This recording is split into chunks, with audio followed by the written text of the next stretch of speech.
Threatening children backfires. Maybe you're feeling that. Let's talk about why. I'm Nicholeen Peck, and I talk all over the world about parenting, good communication, and how to solve problems through this calm lens of the principle self-government. And in this video, I'm going to be talking about threatening children.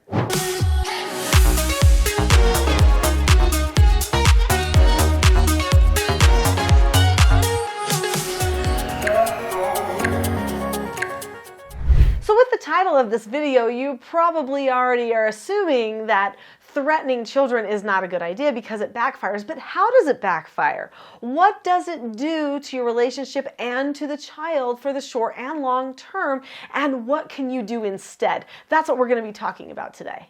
What does a person want to accomplish when they threaten their children?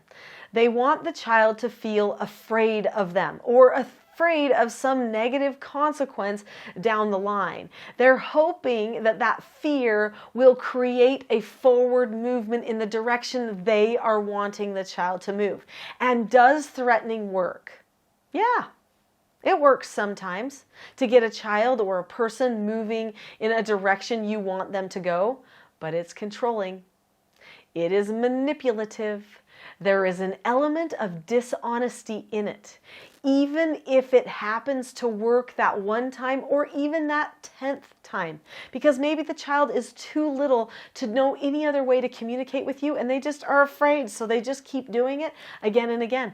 But what are the results of that? What happens to your relationship? What happens to the child in the short and long term? Well, in your relationship, immediately the bond, distance. They don't trust you. Okay? In the short term, they're like, I don't trust what's going on here. I feel like I'm being controlled. I feel like nobody understands. Nobody cares. So anxiety levels are going to go up. Now, maybe the person who's trying to instill the fear is like, yeah, exactly. You boost up their anxiety levels so that they do exactly what you tell them to do. That is very manipulative. You're playing with the chemicals inside somebody's brain. You could even be developing an automatic, habitual reaction to somebody not being okay with something that the child does in the future. So let's say the child is constantly getting this boost of anxiety every time they do something that you didn't want them to do because you're instilling fear and you're threatening them. Well, then anytime another person acts like that they aren't doing something that they like, that child could feel not accepted, could feel anxious, and could start to back away from interactions with other people. Now, this brings us to a very serious situation that we find ourselves in current society, and that's increased anxiety. So people have anxiety, that's part of being human, but we have a lot of anxiety that we're nurturing and fostering. Now, sometimes a person just has anxiety because that's just the way their brain is, okay?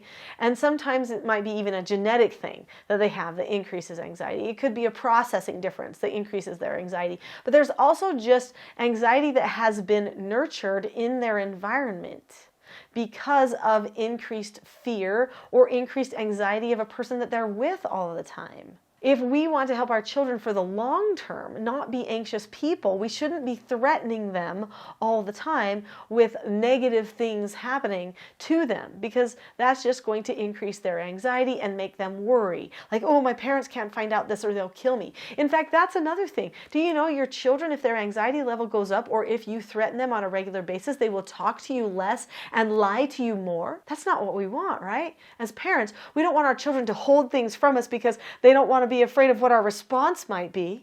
Threatening has the ability to do all of that, or even to just make lying occur more so that you don't know what's going on in their life. Now, before you beat yourself up, recognize that a child could decide to be afraid of a parent who is completely reasonable, who's completely calm, who's completely understanding and loving the whole time they're talking to their child, just because of anxiety. So don't beat yourself up. Don't think, oh great, my child has anxiety about stuff, so maybe I did that.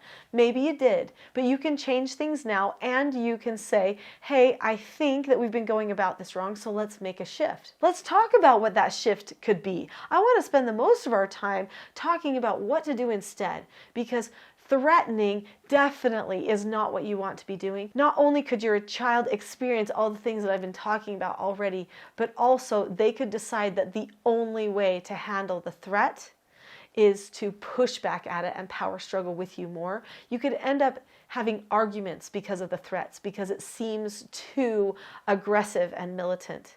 And you don't want to have those situations either. Also, they could start threatening other people to control other people as well.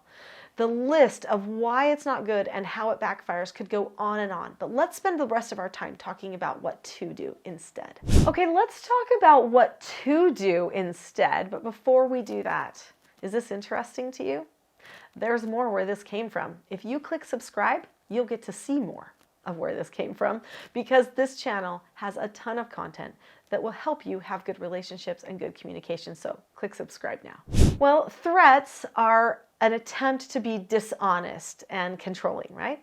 So what is the opposite of that? How about we be completely honest, completely open with our children and not attempt to control them? How do you do that when sometimes they need guidance and direction? Well, there is a difference between guidance and direction and control. Okay? Control feels like a person doesn't end up with much choice and they're stuck in between a rock and a hard place. That's what my dad used to always say. Well, you might be stuck between a rock and a hard place. Well, the last thing we want to do is get our children stuck between a rock and a hard place emotionally and as they're trying to make decisions. We need to lay it all out for them. So what are the types of things that I'm going to definitely be laying out for my children?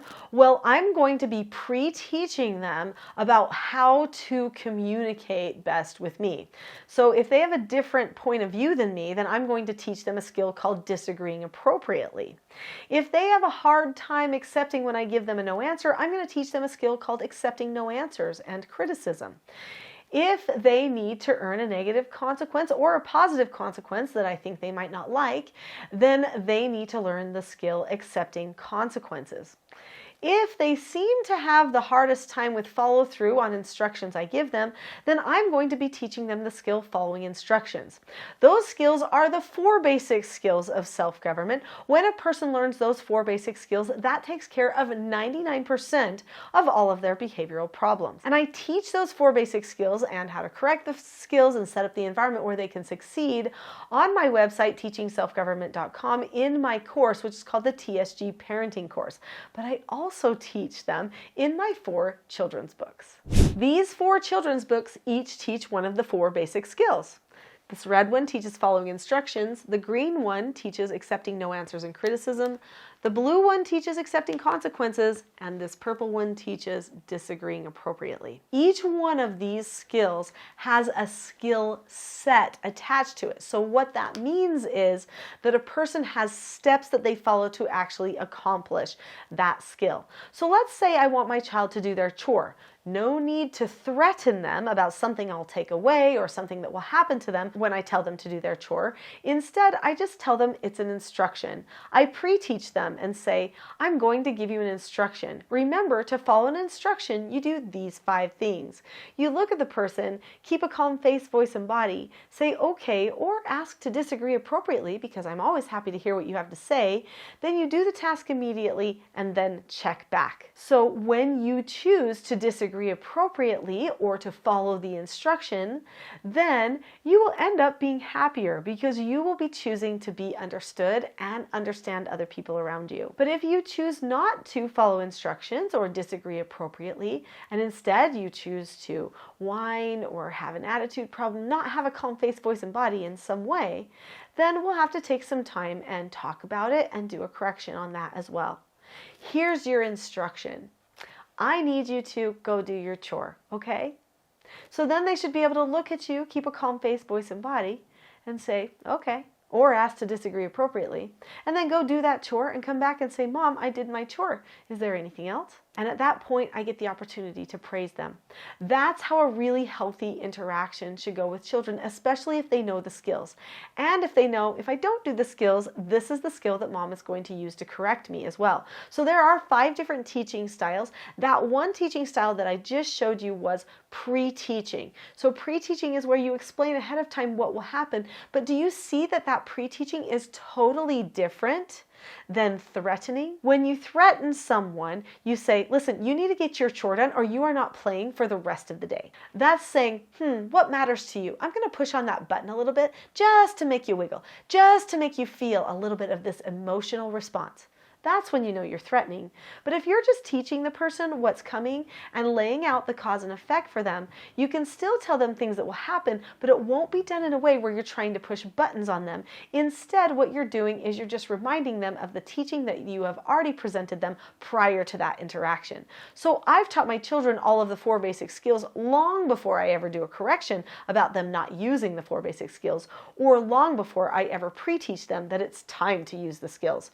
So pre-teaching ahead of time what the skills are and what the parent skills are, as well as preparing everybody for calm communication, is going to go a long way in making it so that you don't feel like you want to go back to that old habit that's not effective called threatening. If you've enjoyed this video, I know you'll love my next video because I go into more detail about the skills that parents need and children need.